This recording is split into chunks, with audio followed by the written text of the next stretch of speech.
सिमरन जाकर आरती की थाल ले आ। हाँ माँ, अभी लाई। आओ बहू, मेरी पोती के साथ गृह प्रवेश करो। ये लो माँ। भाभी, लाओ गुड़िया को मुझे दो। अभी रुक तो, पहले बहू और धीरज को गुड़िया के साथ गृह प्रवेश करने दे, फिर गोदी में ले लेना। जीती रहो पूर्णिमा बहू, आज तुमने घर को एक पोती नहीं लक्ष्मी दी है। लक्ष्मी, सदा खुश रहो। पूर्णिमा और धीरज की शादी 1 साल पहले ही हुई थी। पूर्णिमा आज एक बेटी की माँ बनी थी और हॉस्पिटल से घर आई थी। पूर्णिमा की सास पुष्पा देवी आज बहुत खुश थी। कितने सालों बाद घर में बच्चे के आने से रौनक लग जाएगी।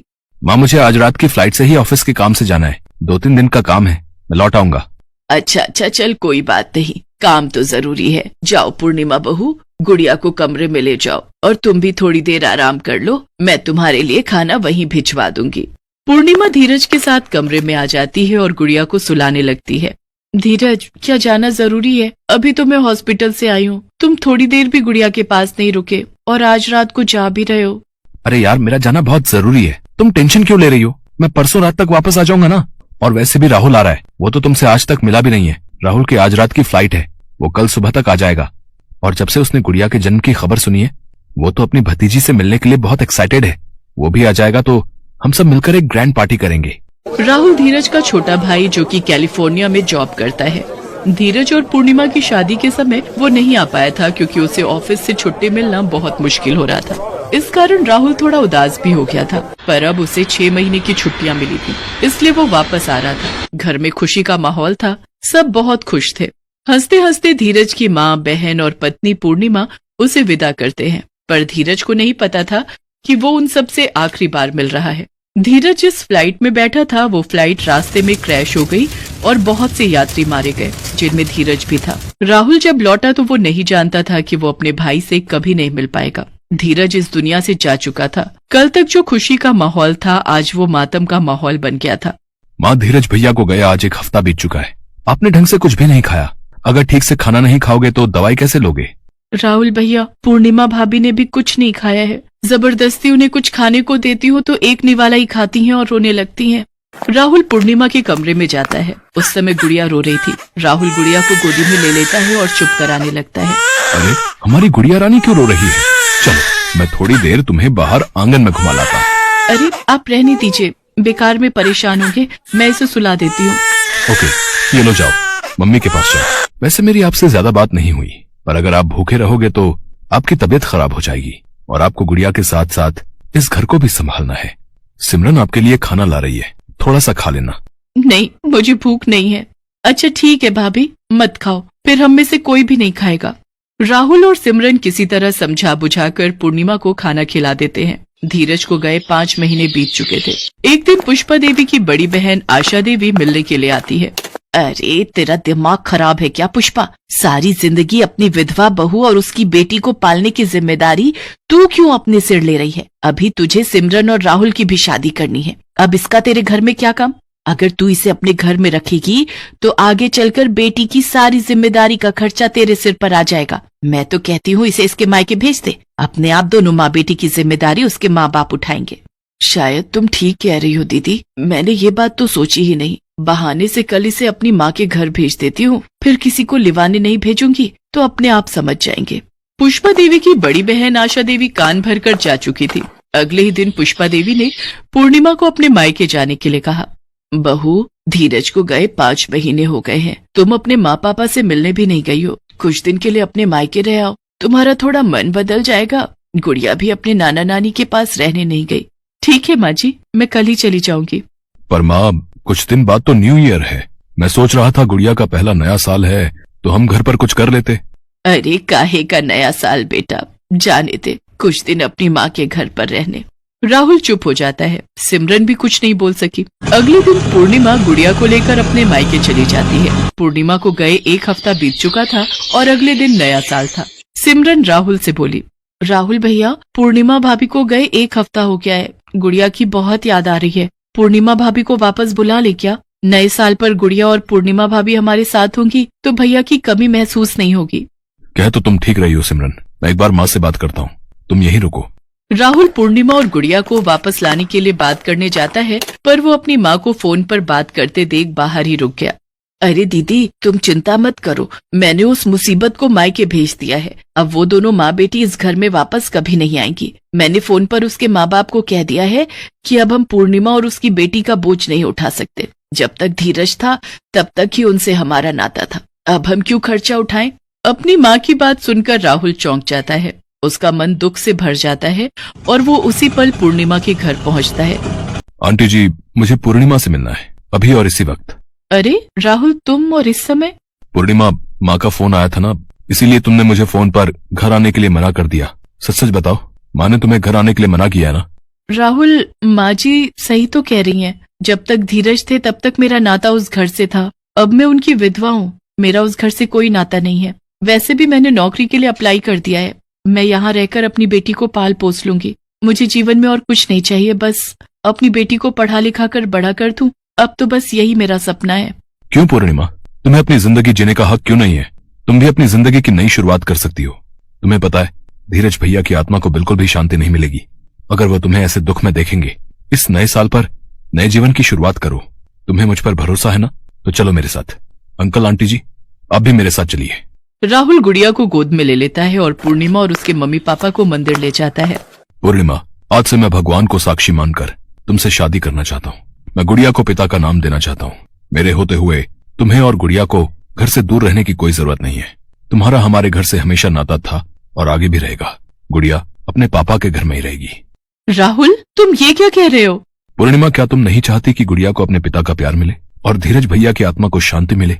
राहुल की बातें सुनकर पूर्णिमा और उसके माता पिता की आंखों में आंसू आ जाते हैं। आज गुड़िया को अपने माता पिता दोनों मिल गए थे। राहुल पूर्णिमा को लेकर घर पहुंचता है, पर पुष्पा देवी जब पूर्णिमा के गले में वरमाला और मांग में सिंदूर देखती हैं, तो वो गुस्से से चिल्लाने लगती है। राहुल, तुझे जरा से भी शर्म नहीं आई? तू पूर्णिमा से शादी करके घर आ गया। तू जानता भी है ये तेरे बड़े भाई की विधवा है। हाँ, मैं जानता हूँ माँ। भैया के इस दुनिया से जाने में पूर्णिमा की कोई गलती नहीं है, और फिर गुड़िया की इसमें क्या गलती है कि पैदा होते ही उसके पिता का साया उसके सिर से उठ गया। माँ, एक बार पूर्णिमा और गुड़िया की तरफ देखो तो सही। ये दोनों आपके अपने हैं। अगर धीरज भैया जिंदा होते तो क्या आप इनके साथ ऐसा सलूक करती जो आज करने जा रही थी? माँ, गुड़िया आपका अपना खून है। गुड़िया धीरज भैया की बेटी है। तभी गुड़िया रोने लगती है। पुष्पा देवी की आंखों से आंसू छलक आते हैं। जाने अनजाने अपनी बड़ी बहन की बातों में आकर पुष्पा देवी जो अनर्थ करने जा रही थी, उसका उन्हें बहुत पछतावा था और आगे बढ़कर अपने बेटा बहू और पोती को गले से लगा लेती हैं। सिमरन भी अपनी भाभी और गुड़िया को पाकर बहुत खुश थी। गुड़िया को अपना परिवार मिल गया था। पूर्णिमा और उसकी बेटी के सूने जीवन में नया साल फिर से नई खुशियां, नए रंग बिखेर देता है। मान्या अभी नहाकर बाथरूम से निकली ही थी कि सुरक्षा के चिल्लाने की आवाज उसके कानों को झकझोर गई। माँ जी, आपने मुझे बुलाया? मान्या कौन है? जी मैं माँ जी।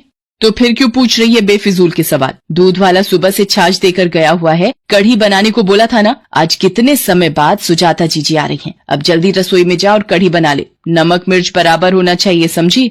दोपहर को सुजाता बुआ आ जाती है।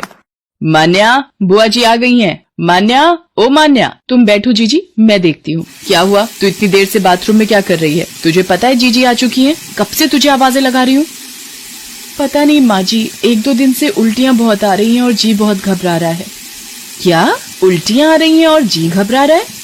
सुरक्षा, लग रहा है मान्या बहू पेट से है। ये गर्भवती है। इसका हाल देखकर लक्षण यही बता रहे हैं। जी जी, तुम्हारे कदम क्या पड़े, हमें तो ये खुशखबरी सुनने को मिल गई। सुरक्षा, इस खुशी में एक बात याद रखियो, मान्या बहू के पहली बारी अगर लड़का हो गया तो समझो आगे फिर कोई फिक्र नहीं रहेगी, पर पहली बारी अगर लड़की हो गई तो फिर तुझे आने वाले वंश के बारे में सोचना होगा। विनोद तेरा इकलौता बेटा है। पर बुआ जी, पहला बच्चा लड़का हो या लड़की, इससे क्या फर्क पड़ता है? हमारे लिए तो बच्चा बस सही सलामत और स्वस्थ हो, हम तो यही कामना करेंगे। मान्या बहू, जीजी बड़ी है, उनसे जुबान ना ही लड़ाओ तो ही अच्छा रहेगा। जीजी हमारे भले के लिए ही हमें समझा रही हैं। शाम के वक्त जब विनोद घर आता है, उसे मान्या के गर्भवती होने की बात पता चलती है। मान्या, मैं बहुत खुश हूँ। हमारी जिंदगी में नई खुशियाँ दस्तक देने वाली हैं। हाँ विनोद, आज माँ बाबूजी जिंदा होते तो वो भी बहुत खुश होते। पता नहीं, मेरा मन बहुत घबरा रहा है। दिल छोटा मत करो मान्या, अब तुम्हें खुश रहना है हमारे बच्चे के लिए। आपका जाना जरूरी है क्या? 8 महीने बहुत ज्यादा है, इतना वक्त आपके बिना मैं कैसे रहूंगी? चिंता क्यों कर रही हो? माँ है तो तुम्हारे साथ, और अब तो बुआ जी भी कुछ वक्त के लिए यहीं रहेंगी, और तुम्हारी डिलीवरी के वक्त मैं तुम्हारे साथ रहूंगा, मेरा वादा है। देखो, काम नहीं करूंगा तो आगे अपने बच्चे को जीवन की खुशियां कैसे दे पाऊंगा। अगले दिन विनोद ऑफिस के काम से बाहर चला जाता है। सुरक्षा अब विनोद भी नहीं है। वो होता तो हम दोनों को टोका टाकी करके रोकता। हमारे पास अच्छा मौका है। अब हम आसानी से ये पता लगा सकते हैं कि मान्या लड़की को जन्म देगी या फिर लड़के को। वो कैसे जीजी?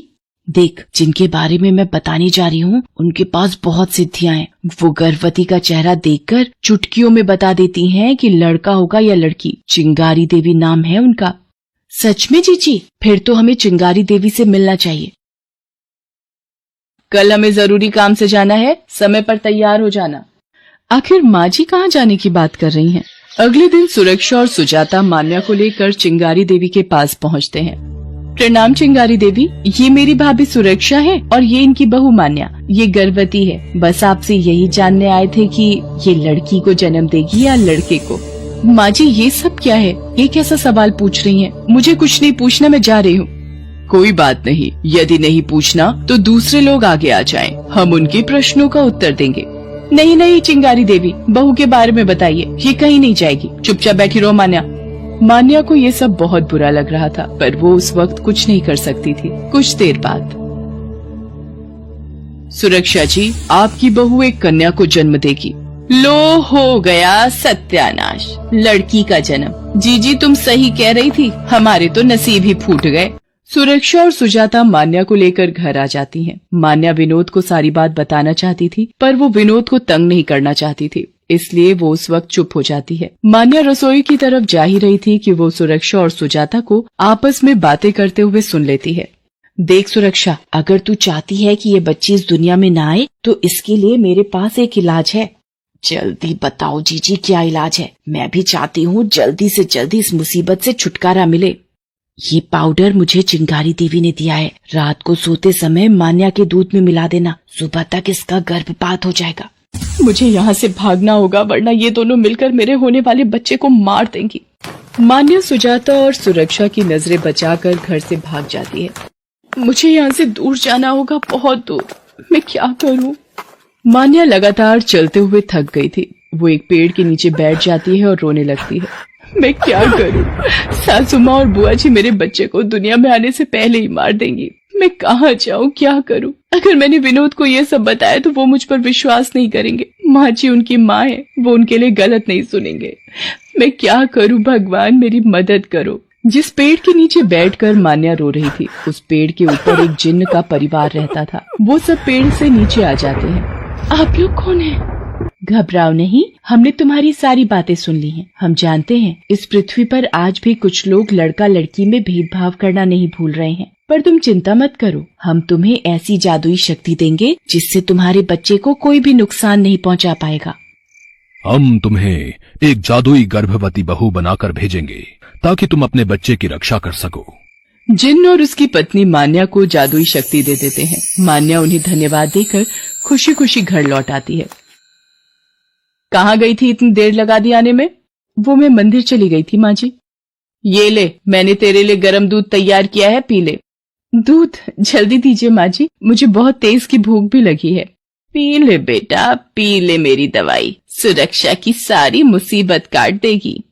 मान्या सारा दूध पी जाती है और आराम से घूमती रहती है। अगली सुबह सुजाता सुरक्षा से कहती है, मान्या बहू तो बिल्कुल ठीक ठाक घूम रही है, इसके चेहरे पर तो कोई परेशानी दिखाई नहीं दे रही। ऐसा कैसे हो सकता है? जीजी तुम तो कह रही थी कि ये दवाई बहुत ही असरदार है, तुम्हें चिंगारी देवी ने ये दवाई दी है।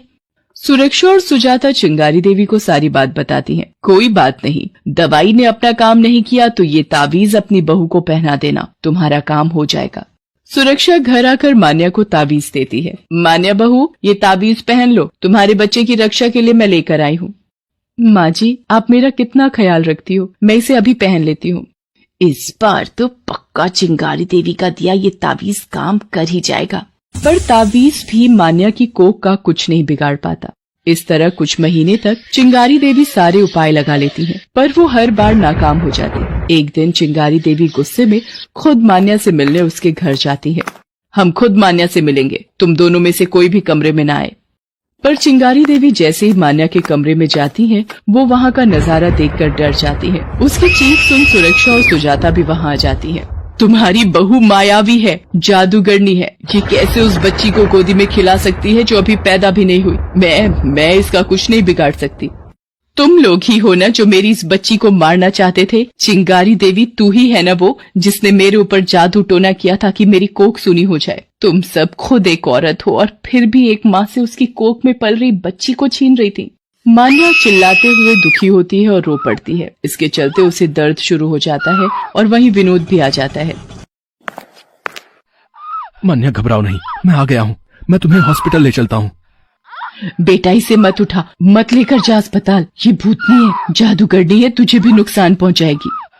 माँ कैसी बातें कर रही हो? मान्या मेरी पत्नी है, आपकी बहू है। मैं इसे अस्पताल लेकर जा रहा हूँ। विनोद मान्या को अस्पताल लेकर जाता है। वहाँ उसकी डिलीवरी होती है।